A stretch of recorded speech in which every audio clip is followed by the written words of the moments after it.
नमस्कार। प्रारंभ पर आप सभी का स्वागत। मैं अवनीश। चैनल को आपने सब्सक्राइब किया है, इसके लिए आपको बहुत-बहुत धन्यवाद। हर वीडियो को लाइक ज़रूर कीजिए ताकि प्रसार की संख्या और ज़्यादा बढ़े। शेयर करेंगे, अतिरिक्त स्नेह होगा और अगर बेल आइकन दबाएँगे तो प्रारब्ध के किसी भी वीडियो अपलोड की सीधे आपको नोटिफ़िकेशन के ज़रिए सूचना मिलेगी। आइए, आज की चर्चा शुरू करते हैं। आज हमारे साथ हैं ज्योति जी। ज्योति जी, बहुत-बहुत स्वागत। नमस्कार। नमस्कार, वंदे मातरम। वंदे मातरम, जय जय श्री राम। ज्योति जी, राहुल गांधी वोट चोरी, पहले उसने भूकंप लाने की कोशिश की, उसके बाद कहा कि अब एटम बम लेके आ रहे हैं और उसके बाद कहा कि हाइड्रोजन बम लेके आ रहे हैं। फिर अचानक बम फोड़ते-फोड़ते सुतली में आग लगा दिया। जब पटाखा फुस हुआ, तो अगले ने कहना शुरू किया कि नहीं साहब, ये हाइड्रोजन बम नहीं था, ये तो अभी हम टेस्ट कर रहे थे। ये जो एक सिलसिला राहुल गांधी का चल रहा है इस देश की संवैधानिक संस्थाओं को और खास तौर से लोकतंत्र को, जहां से हमारी सरकारें चुन के आती हैं, उसको ही दोषपूर्ण करार देने का ये बहुत घटिया। दिन में जो कुछ भी राहुल गांधी ने अपने प्रेजेंटेशन में कहा, उसको 5-7 मिनट में वो बिखर के किनारे हो गया। लेकिन शाम को उस बंदे ने जो ट्वीट किया, हम लगातार इस पर बात कर रहे हैं और ज्योति जी, इस पर बात होती रहनी चाहिए।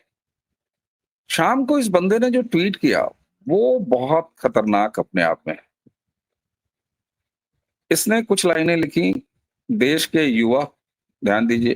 उसके बाद उसने कहा स्टूडेंट्स, छात्र, और फिर कहा जेन जेट, संविधान को बचाएंगे, लोकतंत्र की रक्षा करेंगे और वोट चोरी को रोकेंगे। वोट चोरी को रोकेंगे, ठीक है। अब अगर इसने देश के युवा कह ही दिया, वो भी तो जेन जेड ही है। और कौन है जेन जे, कौन है? उसके बाद इसने कहा कि स्टूडेंट्स, जेन जे। फिर इसने जनरेशन जेड लिखने की इसको क्या जरूरत पड़ी? लगातार ये अपने ट्वीट एडिट करता रह रहा है। इधर इसका नया एक शक्ल शुरू हुआ है, उसको लगता है कि अरे ये क्या लिख दिया, फिर उसमें कुछ बदलाव करता है, फिर कुछ बदलाव करता है। एडिटेड ट्वीट है इसके, कई बार एडिट कर रहा है, कई ट्वीट्स। कल हमने सतीश चंद्र मिश्रा जी के साथ अपने यहाँ एक शो किया, लाइव शो था कल 7:30 बजे। उसका थंबनेल ये था कि जो आदमी लगातार बम फोड़ने की बात कर रहा है, तो फिर वो बमबाज नहीं है तो और क्या है? बमबाज राहुल एक्सपोज्ड। इसमें सतीश जी ने इसके ये जो शब्द है जेन जेट, इसको डिकोड किया और उन्होंने कहा कि ये युवा छात्र लिखने के बाद जब ये लिख रहा है तो ये एक खास मजहब की उस तैयार खड़ी भीड़ को संबोधित कर रहा है कि निकल जाओ सड़कों पर। आप कैसे देखती हैं इसको? देखिए, मैं ना मतलब अगर थोड़ा-सा पीछे जाऊँ तो इन्होंने ना एक टाइमलाइन बनाई। पहलगाम हुआ और पहलगाम के वक़्त जब धर्म देखकर, पूछकर मारे गए थे हिंदू लोग, तब इन्होंने ये हल्ला काटना 2-3 दिन बाद शुरू किया था कि ऐसा कुछ नहीं है, धर्म देखकर नहीं हुआ है। जस्ट ऐसे सबको मारा गया और कोई एक घोड़े वाला था, उसका ज़्यादा इन्होंने हाइप करने की कोशिश की। उसके बाद जिस तरह से सरकार ने मैटर को टेक अप किया और उसमें क्या कहते हैं वो जो रिवर है उसको बंद किया, उसका पानी सिंधु नदी का, और फिर एक्शन लिए। कुछ दिन बाद ऑपरेशन सिंदूर हुआ। उस टाइम पे इन सब ने, विपक्षियों ने ये बोला कि हम सरकार के साथ हैं। वो सिर्फ 1 डेढ़ दिन चला कि हम सरकार के साथ हैं। उसके बाद इन्होंने पलटना शुरू कर दिया जैसे इन्होंने देखा कि इंडियन आर्मी जो है वो मार रही है, बुरी तरह मार रही है। तो इनके सारे जज्बात बिगड़ गए। इनको पहले ऐसा ऐसा इनको या पूरे विदेश में बैठे इनका जो तंत्र है उसे ऐसा फील नहीं हुआ था कि शायद कभी भारत इस तरह से आक्रमण करेगा और अपने अपने अपनी सेफ्टी के लिए करेगा। इस तरह का कभी आक्रोश, इतना आवेग कभी किसी सरकार के समय में देखा नहीं गया। तो हुआ क्या कि इन लोगों के मंसूबों पे जब पानी फिरा और इनके आकाओं के मंसूबों पे पानी फिरा तो इन्होंने सरकार को घेरना शुरू किया। और जब मीडिया ये चला रहा था कि विपक्ष साथ है, सब एकजुट हैं और तरह-तरह की बाइट्स आ रही थी विपक्षी नेताओं की, वो देख के हम लोगों को ऐसा फ़ील हो रहा था कि ये सब ड्रामा है, अभी देखना कुछ नहीं होगा, कोई साथ नहीं होगा, और हुआ वही। कोई साथ नहीं आया। एक्चुअली इनके दिल में भारत नहीं रहता है। ये सत्ता के लालची फ्रस्ट्रेटेड लोग हैं और ये अब कंफ्यूज हो चुके हैं। बहुत अच्छा कहना चाहिए कि सधा हुआ खिलाड़ी हमारी टीम में है, हमारी टीम का लीडर है। हम सभी अपने टीम लीडर पे विश्वास और भरोसा करते हैं और इनकी समस्या ये है कि इनका कोई टीम लीडर है या नहीं है वो किसी को पता नहीं है। इनकी जो टीम है उसको भी नहीं पता कि हमारा टीम लीडर अगले क्षण क्या करने वाला है। तो एक तो खिलाड़ी बेकार है इनका। दूसरी बात ये है कि जैसा आप भी कहते हैं कि ये पप्पू नहीं है, ये शातिर है। तो अब जो ये घटना हुई, ये जो प्रेस कॉन्फ्रेंस का पूरा चला, पहले ही बम फोड़ना चाहते थे मोदी जी के जन्मदिन के दिन। उसके बाद इन्होंने किसी वजह से चेंज कर दिया, वो 18 पे आ गई बात। फिर 18 में भी इन्होंने लेट किया, तो कुछ इनके आंकड़े गड़बड़ा गए। इन ऐसा ऐसा नहीं है कि सरकार भी शांत बैठी होगी या जो इधर के लोग हैं, सब एजेंसीज हैं, ये सब शांत बैठे होंगे, सब इनको देख रहे होंगे। इवन यूट्यूबर्स देख रहे थे, सोशल मीडिया में जितने भी इन्फ्लुएंसर्स हैं जो राष्ट्रवादी हैं, उन्होंने देखा, इनको जज किया कि ये कर क्या रहे हैं। काफी दिन से इनकी ट्रैकिंग थी, वो इनकी ट्रैकिंग फेल, इनको ये इनका काम ना फेल हुआ।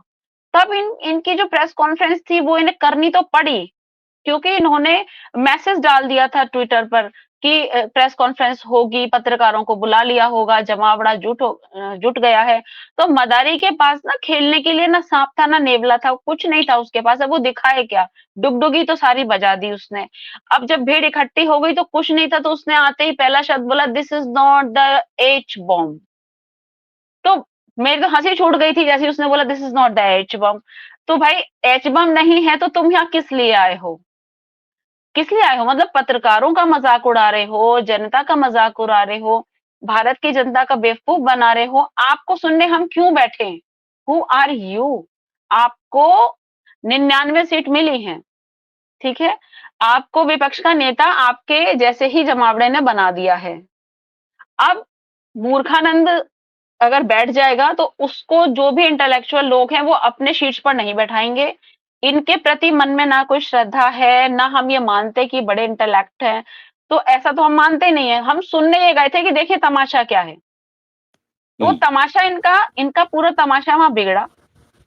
अब इनको क्या हुआ कि जब ये पूरा करके आ गए, उसमें एक पत्रकार ने ये भी पूछा, तो उसका इन्होंने जवाब क्या दिया कि मैं लोकतंत्र के बचाने के लिए नहीं लोकतंत्र बैठा हूं, बचाने के मेरा लिए। ठेका नहीं ज्योति है जी, लोकतंत्र बचाना।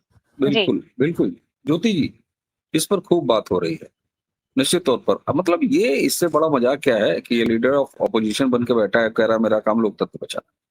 मैं खास तौर से इसके इस जेन जेड, ये किसको कहना चाहता है और उसकी प्रतिक्रिया आ रही है, ऐसा नहीं है। ठीक है, हम ये मानते हैं कि जिस समय ये जनजेट का आह्वान कर रहा था उस खास टारगेट मजहबी भीड़ का, साफ तौर पर है भाई, तुमने युवा लिख दिया, काम हो गया। तुमने स्टूडेंट लिख दिया, जनजेट लिख दिया, फिर अलग से तुम लिख रहे हो, इसका मतलब उन्हीं को लिख रहे हो। सीधी सी बात है। या तो फिर सफाई दो तुम कि किस लिए लिखा, तुम्हारी अकल कहां तक है। और इसीलिए मैं कहता हूं ये पप्पू उप्पू है नहीं। लेकिन जिस समय ये कह रहा था, जिस समय इसने शाम को ट्वीट किया, अगले दिन क्या हुआ? अगले दिन दिल्ली यूनिवर्सिटी के लाखों युवाओं ने, लाखों जनजेड ने एनएसयूआई को उठा के पटक दिया और एबीवीपी की जीत। और तो और, हालांकि ये बात कहने वाली नहीं है, उसके कई और पहलू हैं, लेकिन पूरा युवा कहाँ लगा हुआ था? या तो दिल्ली यूनिवर्सिटी में कमाल खिला रहा था, मैं कमल नहीं कह रहा हूं, या फिर वो क्या कर रहा था? भगवा कलर की आईफोन लॉन्च कर दिया आईफोन कंपनी वालों ने, वहां पर वो लाखों पड़ा हुआ था भगवा रंग से, उसका अफेक्शन आप देख लीजिए। तो ये तो सीधा सीधा है। लेकिन लेकिन इस खतरनाक आदमी के खाते में भी कुछ नंबर्स हैं इसके एक कहने के बाद। जैसे सपा का महाराष्ट्र का नेता अबू आजमी, उसने सीधे कहा कि उतर जाओ युवाओं पर।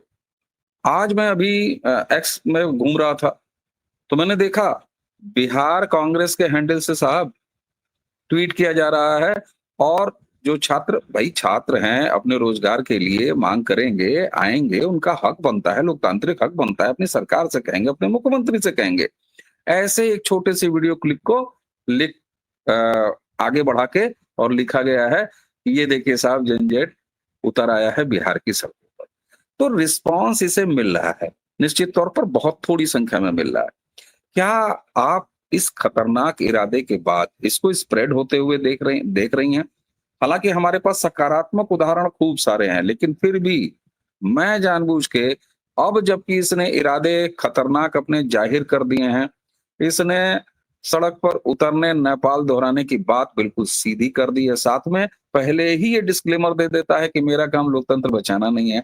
यानी ये मानसिक और राजनैतिक दंगाई है। मैं इस खतरे में अगर 1% भी संभावना है, मैं उसकी बात कर रहा हूँ। क्या आपको ऐसा महसूस हो रहा है कि ये ऐसी कोशिश अपने कुछ राज्यों में करा सकता है जहाँ इसकी सरकारें हैं?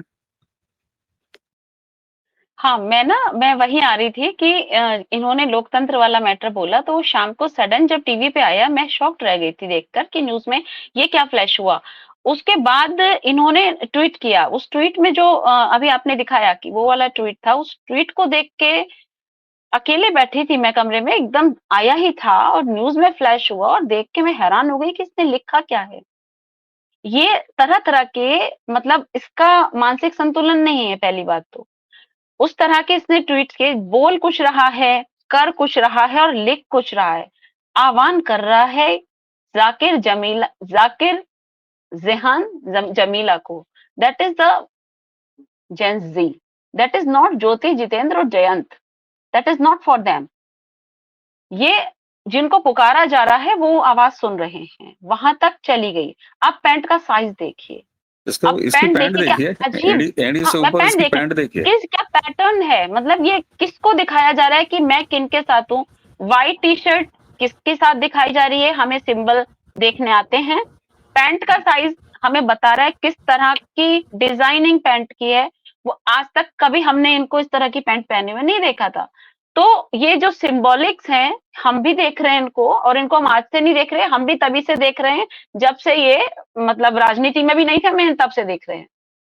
तो किस तरह का इनका वो रहा है, अब ये अचानक से इस तरह का फ़ोटो डालना और पूरा फुल इस तरह से खड़े होके डालना, ये इस ज़ाकिर की तरफ भी इशारा करता है। मुझे तो वही लगता है। तो मैं ये नहीं कह रही हूँ कि भई ठीक है, ये ऐसे ही है, लेकिन हमें लग रहा है, ये हमारा मत हो नहीं, नहीं, सकता नहीं, नहीं, है। नहीं, नहीं, नहीं, नहीं, नहीं, हम कहने से बचेंगे नहीं, बिल्कुल वही है।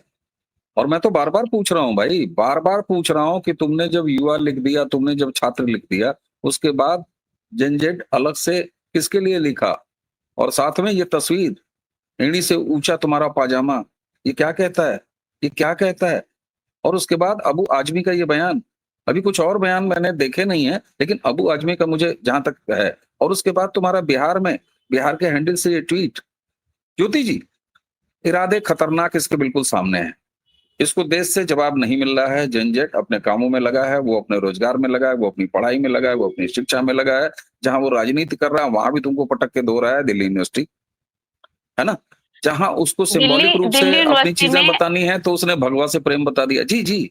सवाल ये मैं कह होता रही है हूँ कि अब क्या चुप रहना, ये खतरे से खाली नहीं है एजेंसियों के लिए। मैं ये सवाल उठा रहा हूँ। अब इस पर कार्रवाई ने होनी चाहिए, क्या ऐसा नहीं लगता? एजेंसी एजेंसी बिल्कुल लगी होंगी, एजेंसी भी इन्हें नाप रही होंगी और समय पर होगा। देखिए, यहाँ पर दिल्ली में बहुत सारे अड्डे ऐसे हैं, सीलमपुर, जाफराबाद, ये वो, बहुत सारे मौजपुर, इधर के इलाके जो हैं, वो सारे इलाके एक मिनी पाकिस्तान माने जाते हैं और आज से नहीं माने जाते, शुरू से माने जाते हैं।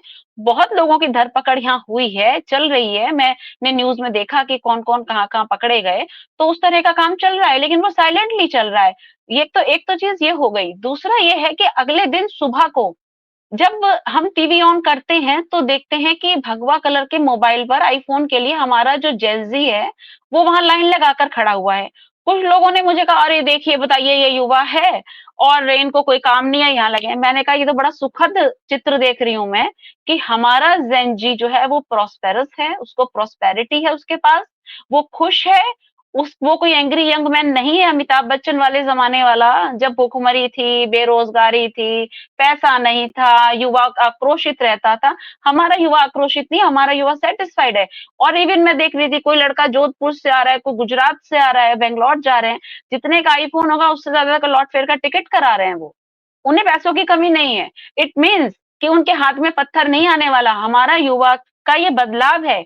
आप देखिए कांग्रेस के ज़माने में कहाँ-कहाँ लाइनें नहीं लगती थी।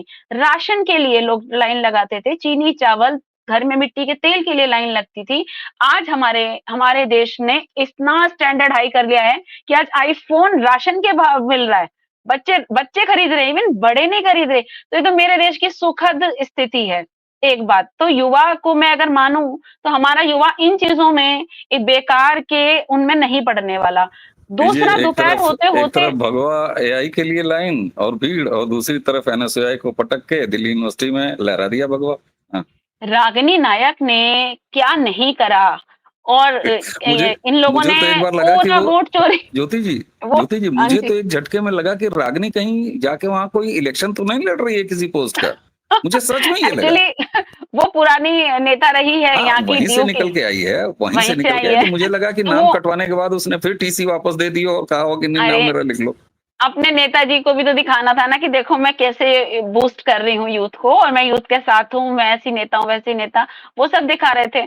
उसने दिखाया, उसने वोट चोरी का मुद्दा वहां उठाया डीयू में। डीयू के छात्रों से मेरी भी बात हुई, तो मतलब उनको कोई मतलब नहीं था वोट चोरी से। सिर्फ कुछ बच्चे इन्होंने पकड़ लिए जिनका ब्रेन वॉश कर दिया, उनको वोट चोरी समझा रहे थे। भाई वहां तो कोई वोट चोरी नहीं थी।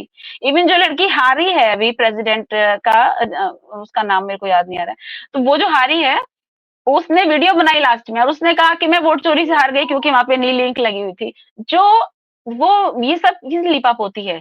आप हार गए हो इसलिए अब आपको अपना बेस बनाना है, आप इस तरह की बातें कर रहे हो। ये यही यही जिन बच्चों के अंदर होता है ना कि आप हार को स्वीकार नहीं करते। ये एनएसयूआई का मैं कहना खाटी प्रोडक्ट है कि आप हार गए हो तो स्वीकार नहीं करोगे। आप कहोगे जी चोरी हुई है, आप कहोगे बैलेट खराब था, आप कहोगे मशीन पे इंक लगा दी। इस तरह की नहीं, चीजें ये ये बड़े होने तक आती है इनके नेताओं में।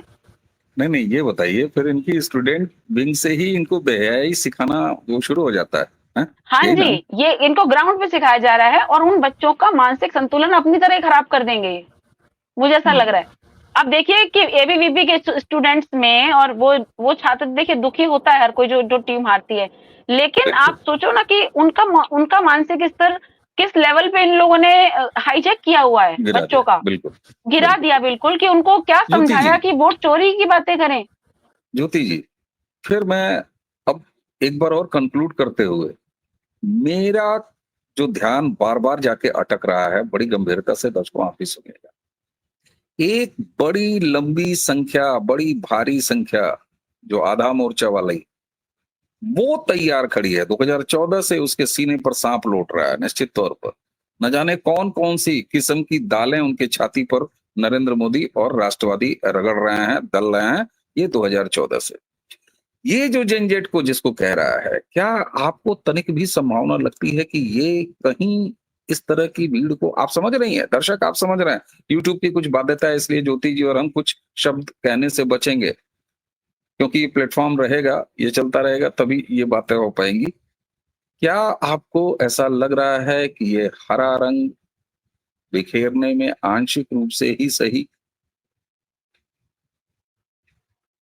सर देखिए, अभी इनके मुद्दे ना ये पका रहे हैं। कहते हैं ना कि ये उसमें बनाते हैं ना, पुलाव क्या बनाते हैं उसमें देग में डाल के, उस तरह से। देख में, उस तरह हाँ। से वो दम दिया जा रहा है उसको, दम दे रहे हैं अंदर-अंदर, घुट रहा है कुछ, जैसा हमें हुँ, महसूस हो रहा है ग्राउंड में, ठीक है?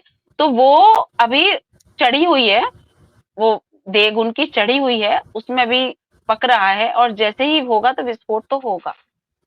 हम इस बात को देख के शांत नहीं बैठ सकते कि हमारा युवा हमारे साथ है। हम कह भी रहे हैं अलग-अलग प्लेटफ़ॉर्म से कि बच्चे इस तरह की हर चीज़ों में कोशिश ना मतलब पड़ें, ये करेंगे, ठीक है?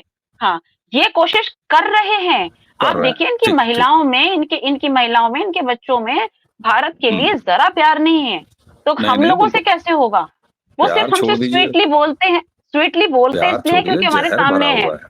हाँ, हाँ, ज़हर भरा हुआ, पॉइज़नस उसमें है, ये लोग प्यार-व्यार का तो पॉइज़नस है, और जगह-जगह इनको पकड़ा जा रहा है। अब मैं वक़्त कह रही हूँ, हुँ। ठीक है? वक़्त कानून जो आया है, क्या उसके लिए चिंगारियाँ नहीं होंगी? और उसमें ख़ैर मैं नहीं मानती अरे गरीब सुर बदल लोगों। गए, ज्योति हाँ, जी, वक़्त पर इनके सुर बदल गए, और वक़्त कहने की ज़रूरत नहीं है। हम तो अपने ओवैसी भाई से सीखते हैं, वो वक़्फ़ को वक़फ़ कहते हैं। तो मैं तो वक़फ़ बोलता हूँ तो मुझे थोड़ा आराम मिलता है, खराश-वराश थोड़ी-सी दूर हो जाती है वक़फ़ बोल देने से। तो निश्चित तौर पर वक़फ़ पे ये कह रहे थे कि अच्छा फैसला जो इंटरिम फैसला आया। अचानक 24 घंटों में, कल सतीश जी ने ध्यान दिलाया। मैंने कहा हाँ? उसके बाद मैंने किया। दर्शकों, ये सावधान रहने का समय है, बिल्कुल सावधान रहने का समय है। क्यों?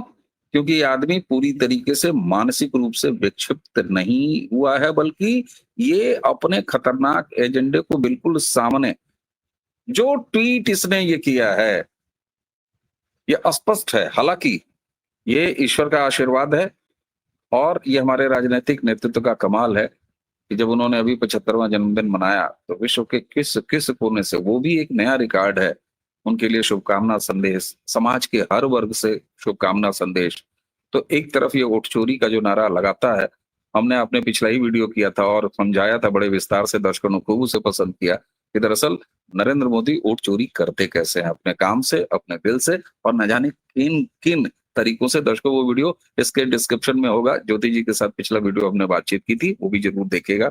लेकिन ज्योति जी, चलते चलते एक लाइन में, हमें सावधान रहने की तो जरूरत है ना, एक समाज के रूप में। हाँ, हाँ, बिल्कुल सरकारें, समाज के एजेंसियां तो रूप अपना में। काम करेंगी, ये भरोसा है। मैं तो बल्कि उनको कहती हूँ, जो लोग उन शहरों में रहते हैं जहाँ पे इनकी आबादी ज़्यादा है, उन गलियों में रहते जी, हैं जो हिंदू और ये लोग सब साथ रहते हैं, उन्हें तो बहुत ज़्यादा बिल्कुल, सावधान रहने की आवश्यकता है, बिल्कुल। क्योंकि वहाँ तक मैंने देखा है कि वहाँ तक पुलिस भी नहीं घुसती। तो ऐसे-ऐसे इलाके हैं, हुँ, वहाँ हमारे हिंदू लोग रहते हैं इनके बीच में, तो उनको बहुत सतर्क रहने की आवश्यकता है, एक बात। और अपने आँख, नाक, कान खोल कर रखिए। आप बीमार बीमार व्यक्ति के साथ डील कर रहे हैं। आप जी। कभी किसी पागलखाने में गए हैं आप? आप गए हैं? किसी उसमें? नहीं, नहीं, मैं तो मैं गई हूँ, मैं गई नहीं, हूँ। मैंने और जब मैंने मैं भी उस मैं गई हूँ, मैंने जाके देखा था। मैं एवीएन, वहाँ के डायरेक्टर से मेरी मीटिंग थी, नहीं, मैं तो खुद भी मैं नहीं गई गया हूँ, थी मैं दूसरों के लिए मिलने भी के नहीं गया लिए। हूँ। उन्होंने इनवाइट किया था किसी कार्य से मेरा, हुँ, तो मैं गई थी वहाँ पर। तो मैं जब चल के जा रही थी ना कॉरिडोर से, तो मैं जगह-जगह देख रही थी, कुछ इसी तरह के लोग मुझे नज़र आ रहे थे, इसी तरह का। उनको मतलब हुँ, ऐसा लग रहा था जैसे फिट्स, इसको फिट्स पड़ते हैं वोट चोरी के। और ये जो हाँ, ये ना एक कहना चाहिए इसको कि छूत वाली बीमारी इनके पूरे संगठन में हो चुकी है। संगठन, ये सारा बिल्कुल, दिन वोट चोरी गाते हैं। तो ये बीमार लोग हैं, बीमार से तो वैसे भी हमें थोड़ा डिस्टेंस में रहना चाहिए। उसका बिल्कुल। उसके लिए सोचना चाहिए कि भई इसका इलाज कैसे होगा। मैं पहले भी किसी और में कह चुकी हूँ कि भई इसको किसी साइकियाट्रिस्ट को दिखाना चाहिए। मैं इनकी हाँ, मम्मी से आह्वान करती हूँ कि इसका इलाज कराएँ। मम्मी जी इलाज इसके लिए तो कराएँ, ₹1 चंदा मैं बेटे भी दे का। सकता हूँ। ₹1 का बेटा चंदा मैं भी बेटा दे सकता हूँ। बीमार हो चुका है। बेटा अठन्नी मैं भी दूँगी। हाँ, बुड्ढा बेटा, अठन्नी चलती नहीं महाराज, अठन्नी नहीं चलती अब। लेकिन दर्शकों, 2 हास अठन्नी। परिहास अपनी जगह, सहजता अपनी जगह, लेकिन बहुत गंभीर बात है ज्योति जी के साथ। देखिए, कल मैंने इस टॉपिक को जब सतीश जी से बात की और जैसे ही उन्होंने ये कहा, तो ये तर्क है कि तुमने युवा लिख दिया, तुमने छात्र लिख दिया, फिर भी तुम जेन जेड लिख रहे हो, किसको लिख रहे हो बेटा? हैं? इसलिए इस देश को जला ना पाओगे, तुमसे ना हो पाएगा। हाँ, लेकिन एक समाज के रूप में दर्शकों, हमें बहुत सतर्क रहने की आवश्यकता है। किस तरीके से? एजेंसियां अपना काम करेंगी, सरकार अपना काम करेंगी, लेकिन सोशल मीडिया हो, चाहे कोई प्लेटफॉर्म हो, आपके आसपास हो, इस तरह की कोई भी नेगेटिव चीज, आप पुलिस मित्र बनिए, अपने एजेंसियों को बताइए, निश्चित तौर पर बताइए। नजर रखिए, नजर रखिए, अफवाहों से बचिए, अफवाहें न फैलाइए, न उसमें शरीक होइए, इस तरह की चीजें करिए। बहरहाल, राजनीतिक विरोध जो कोई भी रखता है, उसका लोकतांत्रिक हक है कि वो राजनीतिक विरोध करे। लेकिन राजनैतिक विरोध किसी का करते-करते, किसी पार्टी विचारधारा का करते-करते भारत से विरोध, तो भारत से न जीत पाओगे, राष्ट्र से नहीं जीत पाओगे। ज्योति जी, आपकी अंतिम टिप्पणी, फिर हम आज की चर्चा समाप्त करेंगे। जी। मैं ये कह रही हूँ कि ये विरोध नहीं नज़र आता है, ये द्वेष नज़र आ रहा है। विरोध का एक स्तर होता है ना? ये द्वेष है और एक तरह से इन्होंने युद्ध छेड़ा हुआ है। और तो बिल्कुल। मैं बस ये कहना चाहती हूँ कि जो आपने जो बात कही है, बिल्कुल मैं उसमें थोड़ा-सा आगे बढ़ाऊँगी कि पेरेंट्स का भी ज़िम्मेदारी है, बाहर नहीं, अपने ध्यान रखिए। अपने घर में जिनके बच्चे 10-12 साल से बड़े हो चुके हैं, उनकी विचारधारा किधर जा रही है, वो कैसे वीडियोज़ देख रहे हैं, कैसी रील्स देख रहे हैं, किससे प्रभावित हो रहे हैं। आपको उनका ब्रेन वॉश अपने बच्चों का अपने राष्ट्र के प्रति करना है, विश्वास में रखना है उनको, उनको ऐसा नहीं बनने देना है। मैं फिर कहूँगी कि बेटा सब मोदी जैसा चाहते हैं, लेकिन इनका साथ दे रहे हैं। अगर कोई इनका साथ दे रहा है तो कहे कि हमें राहुल गांधी जैसा पुत्र चाहिए। हुँ, अगर आप नहीं चाहते हैं ऐसा, नहीं चाहते हैं तो अपने बच्चों पे नज़र रखिए और उनको अगर उनमें बड़ी कुछ बात, ऐसा गुब्बारा फूल भी रहा है तो उसको डिफ्यूज़ करिए अपने घर में। बड़ी बात। बिल्कुल, बहुत बड़ी बात। और दर्शकों, हमें उम्मीद है कि कथ्य जो कल के लाइव में सतीश जी के साथ हमने बात किया, मैंने बेहद जरूरी समझा कि किसी और टॉपिक पर बात करने से पहले इसको और ज्यादा विस्तार देते हैं और मैं लगातार ये बात करूंगा। अब समझिए, उस ट्वीट को दोबारा जाके पढ़िए, राहुल गांधी ने जो किया है। जब उसने युवा कह दिया तो वो भी जनजेड ही हैं, जब उसने छात्र कह दिया तो वो जनजेड हो गया, फिर उसने अलग से जनजेड क्यों कहा, एड़ी से ऊपर का पाजामा पहन के उसको दिखा के वो किस तरफ संकेत देता है? क्यों? क्योंकि एक बड़ी भीड़ मौजूद है जो मौका तलाश रही है। राहुल गांधी भी उन्हें ही मौका दे रहा है, इसलिए सावधान रहिए। पीली बत्ती हमेशा जला के रखिए, लाल जलाने की इसकी औकात नहीं है। ज्योति जी, आपने हमें समय दिया, आपका बहुत-बहुत धन्यवाद। दर्शकों, चैनल आपने सब्सक्राइब किया है, थोड़ा-सा और बढ़वा दीजिए, लोगों से कहिए। वीडियो शेयर करेंगे तो अपने आप बढ़ेंगे, लाइक करेंगे तो प्रसार की संख्या बढ़ जाती है और बेल आइकन दबाएंगे तो ज्योति जी प्रारब्ध के इस मंच पर नई चर्चा लेके आ रही हैं, इसकी सबसे पहले सूचना आपको मिलेगी। आज की चर्चा यहीं समाप्त करेंगे। मुझे यानी अवनीश और ज्योति जी दोनों को आज्ञा दीजिए। नमस्कार, प्रणाम, जय जय श्री राम। नमस्कार, प्रणाम। प्रभु श्री राम की कृपा हम पर और हमारे देश पर बनी रहे।